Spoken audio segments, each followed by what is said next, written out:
సోమవారం ఎపిసోడ్లో బాలు తెచ్చిన మంత్రించిన నిమ్మకాయ పూజా గదిలో ఉంచిన నాటి నుంచే ప్రభావతి మనోజ్ల గుండెల్లో భయం మొదలైంది. రాత్రుళ్ళు ఒక్కొక్కరుగా పూజా గదిలోకి వెళ్లి నిమ్మకాయని తొలగించాలని ప్రయత్నించినా ముట్టుకుంటే సమస్య వస్తుందేమో అన్న భయంతో ఏమీ చేయలేకపోతారు. కానీ ఆందోళనలో ఉన్న ప్రభావతి మీనాక్షికి ఫోన్ చేసి ఈ నిమ్మకాయ వల్ల ఏదైనా జరుగుతుందా అని ఏడుస్తుంది. మీనాక్షి మాత్రం స్వామీజీ దగ్గరకు వెళ్లాలని సూచిస్తుంది. తర్వాతి రోజు తెల్లవారుజామునే మనోజ్ స్వామీజీని కలవడానికి సిద్ధమవుతాడు. ఇంట్లో రోహిణి, సత్యం, బాలు ప్రశ్నలు అడగ్గా ప్రభావతి, మనోజ్లు పొంతనలేని సమాధానాలు చెప్తారు. అబద్ధాలు చెప్పడానికి గుర్తించిన బాలు వారి ప్రవర్తనను అనుమానంతో గమనిస్తాడు. చివరికి ప్రభావతి మనోజ్ ని తీసుకుని స్వామీజీ వద్దకు వెళుతుంది. స్వామీజీ ముందే బాలు గురించి చాడీలు చెప్పాలనుకున్నా అతను కోపంతో ఇంట్లో ఎలా అబద్ధం చెప్తావో ఇక్కడ కూడా అలాగే చెప్తున్నావు అంటూ వారిని నిలదీస్తాడు. ప్రభావతి చివరికి నిజం చెప్తుంది. మనోజ్ నష్టాలను పూడ్చేందుకు మీనా నగల్ని అమ్మేసిన విషయం బయటపడుతుందనే భయంతో నిమ్మకాయపై భ్రమపడుతున్నట్టు ఒప్పుకుంటుంది. స్వామీజీ కూడా భయపెట్టేలా మంత్రించిన నిమ్మకాయ రసం శరీరం చచ్చుబడేలా చేస్తుంది అని అంటాడు. పరిష్కారంగా మరో మంత్రించిన నిమ్మకాయనిచ్చి బాలు నిమ్మకాయ పక్కన పెట్టమంటాడు. ఇంటికొచ్చాక నిమ్మకాయ పెట్టేలోపే అది కింద పడిపోవడంతో మనోజ్ షాక్ అవుతాడు. ప్రభావతి పట్టుబట్టి స్వామి నిమ్మకాయను పక్కన పెడుతుంది. ఇదంతా గమనించిన బాలు కొత్త ప్లాన్ అమలు చేయడానికి సిద్ధమవుతాడు. ఇక మంగళవారం ఎపిసోడ్లో ఏం జరిగిందో చూద్దాం. మంగళవారం ఎపిసోడ్లో బాలు ఎలాగైనా నగల దొంగల గుట్టును బయట పెట్టాలనే సంకల్పంతో కొత్త స్కెచ్ వేస్తాడు. అదే బీపీఎల్ బాలు ప్రీమియర్ లీగ్. తన ప్లాన్ ప్రకారం ముందుగా మనోజ్ గది తలుపు తడతాడు. ఒక్కసారిగా తలుపు తట్టడంతో ఉలిక్కిపడిన మనోజ్ డోర్ ఓపెన్ చేస్తాడు. కానీ బయట ఎవరూ ఉండరు. ఎవరైనా కావాలనే డిస్టర్బ్ చేస్తున్నారేమో అని భావించి తలుపు తెరిచి పెట్టేస్తాడు. ఇదే బాలు కోసం గోల్డెన్ ఛాన్స్. గదిలోకెళ్లి నిమ్మకాయకు దారం కట్టి దాని మనోజ్ వైపు విసిరేస్తాడు.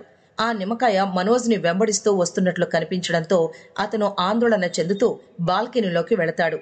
అక్కడ పెద్దగా అరుపులు వినిపించడంతో జడుసుకుని గదిలోకి పరిగెత్తుకుంటూ వస్తాడు. నిమ్మకాయ దెబ్బకు నా గుండె జారిపోయేలా ఉంది అని భయపడి తన తల్లి ప్రభావతికి కాల్ చేసి వెంటనే హాల్లోకి రమ్మంటాడు. హాల్లోకి వచ్చిన ప్రభావతితో మనోజ్ తన భయాన్ని వెలిబుచ్చుతాడు. నా పాపం పండిందమ్మా, నా పాపంలో నీకు కూడా షేర్ ఉంది. మన కాళ్ళు చేతులు పడిపోకుండా ఉండాలంటే ఏదో ఒకటి చెయ్యి అంటూ గగ్గోలు పెడతాడు. ప్రభావతి కూడా ఏదో దారి కనిపించాలని ఈ నిమ్మకాయని ఎలాగోలా తీసి పారేస్తే సమస్య పరిష్కారం అవుతుందని అనుకుంటుంది. ధైర్యం కూడా తీసుకుని నిమ్మకాయను బయటపడేసే సమయానికి బాలు తన ప్లాన్ లో తదుపరి స్టెప్ కు వెళతాడు. ఇంట్లో ఉన్న వారందరినీ పిలిచి లైట్ వేస్తాను అని అంటాడు. దాంతో ప్రభావతి, మనోజ్లకు చెమటలు పట్టేస్తాయి. అందరి ముందు తాము దొరికిపోతామన్న భయంతో ఒకరినొకరు చూసుకుంటారు. తప్పించుకునే ప్రయత్నంలో ప్రభావతి ఒక కథ అల్లుతూ బాలుని మోసం చేయాలని చూస్తుంది. కానీ బాలు మాత్రం గట్టిగా నిలదీస్తాడు. నగరు మింగింది చాలదా, ఇప్పుడు నిమ్మకాయలను కూడా మింగేస్తున్నారా అని సూటిగా అడుగుతాడు బాలు. వెంటనే సత్యం దగ్గరికి రమ్మని చేతిలో ఏముందని ప్రభావతిని నిలదీస్తాడు. దాంతో నిమ్మకాయలు తీసినట్టు అర్థమవుతుంది. ఇదే సరైన సమయమని బాలు నిజం బయట పెడతాడు. నేను ఏ స్వామి దగ్గరికి వెళ్లలేదు, మీ నిజాన్ని బయట పెట్టడానికి నిమ్మకాయ డ్రామా ఆడాను అని అంటాడు. దాంతో ప్రభావతి, మనోజ్ల భాగోతం బయటపడినట్టవుతుంది. బాలు మరింత కోపంగా మాట్లాడతాడు. మనిషి పుట్టుక పుట్టలేదా? నా భార్య నగలు కావాల్సి వచ్చాయా?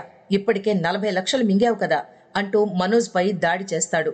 అదే సమయంలో రోహిణి మనోజ్ కు సపోర్టుగా నిలబడి బాలు మాటలకు కౌంటర్ చేస్తుంది. దాంతో బాలు కూడా ఆగ్రహం అదుపు చేసుకోలేకుండా వాడికి నోరుంది కదా, ఏది పడితే అది మీకొచ్చా అంటూ వారిని నిలదీస్తాడు. మనోజ్ తప్పించుకునే ప్రయత్నంలో సైలెంట్ గా ఉండాలని చూస్తాడు. కానీ బాలు అతన్ని పట్టుకుని నగలు తీసింది నువ్వే కదా అని నిలదీస్తాడు. మనోజ్ బిజినెస్ నష్టం గురించి అబద్ధాల ముసుగులో మాట్లాడతాడు. పార్కులో ఒక ఫ్రెండ్ ఇచ్చాడు అని కథ చెప్తాడు. బాలు వెంటనే రివర్స్ కార్డు వేస్తాడు. వాడొక్క రూపాయి కూడా నీకివ్వలేదని నాకు తెలుసు, నేను నీ వర్క్ ఫ్రెండ్ ని అడిగాను అని అంటాడు. దాంతో మనోజ్ మళ్లీ మాట మార్చి వాడే ఇచ్చాడు అని అంటాడు. అయితే ఇప్పుడే ఫోన్ చేసి నిజం చెప్పించు అంటాడు బాలు. దాంతో మనోజ్ మొహం వాడిపోతుంది. ఇక మీనా కూడా ఫోన్ చేసి 4 లక్షలు తీసుకున్నట్లు చెప్పించు అని అంటుంది. ప్రభావతి తన కొడుకును కాపాడేందుకు మధ్యలోకొచ్చి వాడిపై అనవసరంగా నింద వేస్తున్నావు అంటూ మీనాను ఆపేందుకు ప్రయత్నిస్తుంది. కానీ మీనా మాత్రం ఒక్క మాట కూడా వదలదు. నా నగలు మీ దగ్గర భద్రంగా ఉంటాయనుకున్నాను, నకిలీ చేశారు, నిజం అడిగితే నా మీద ఆపాదించారా అంటూ ప్రభావతిని నిలదీస్తుంది. మరింత దూకుడుతో నా నగలెవరు తీశారో ఇద్దరిలో ఒకరు చెప్పండి అని అంటుంది. దాంతో ప్రభావతి ఆగ్రహంతో మీనాపై చేయి చేసుకోబోయేసరికి సత్యం అడ్డుకుని ఆమెను తోసేస్తాడు. ఇంటి కోడలపై చేయి చేసుకుంటావా అని సత్యం ఆగ్రహం వ్యక్తం చేస్తాడు. మనోజ్ ని కాపాడేందుకు ప్రభావతి ముందుకొచ్చి వాడే తప్పు చేయలేదు అని వాపోతుంది. కానీ సత్యం ఒక్కసారిగా మండిపడి ఒక్క మాట మాట్లాడితే చీరేస్తా అంటూ హెచ్చరిస్తాడు. వెంటనే చెప్పరా, నగలు తీసింది నువ్వేనా అని మనోజ్ ని నిలదీస్తాడు. చివరికి ఒత్తిడిని తట్టుకోలేక మనోజ్ అసలు నిజం బయట పెట్టేస్తాడు. నేనే నగలు తీశాను అని ఒప్పుకుంటాడు. ఇంట్లో ఒక్కసారిగా అందరూ షాక్ అవుతారు. సత్యం కోపంతో ఊగిపోతాడు. దొంగతనం చేశావా, అది నీ ఇంట్లో అని అరుస్తాడు. ఇంతవరకు దాచిన నిజాన్ని మనోజ్ చెప్తాడు. బిజినెస్ లో నష్టం వచ్చి డీలర్ కి 4 లక్షలు ఎలాగైనా కట్టాలనుకున్నాను. తల్లిని సాయం అడిగితే మీనా నగలిచ్చింది. మొదట నగలు తాకట్టు పెడదామని ప్రయత్నించాను. కానీ సరిపోయేంత డబ్బు రాకపోయేసరికి ఆ నగలు అమ్మేశాను. అమ్మ కూడా సాయం చేసింది అని ఒప్పుకుంటాడు. దాంతో బాలు రెచ్చిపోతాడు. ఇప్పుడు చెప్పండి నాన్న, ఏం చేయాలో మీరు? తల్లి కొడుకులు కలిసి చేశారు కదా అని అంటాడు. ప్రభావతి రెచ్చిపోతూ అరే బాలు అని అరుస్తుంది. పక్కనే ఉన్న శృతి మాత్రం ప్రశాంతంగా అనవసరంగా ఆవేశపడకండి, మీకు మాట్లాడే హక్కు లేదు, మా అందరికీ ముందే అనుమానం ఉంది అని అంటుంది. షాప్ నుండి నేనే ఫోన్ చేశా, అప్పుడు దొరకలేదు, ఇప్పుడు నిమ్మకాయతో అసలు నిజం బయటపడింది అని ఘాటుగా అంటుంది.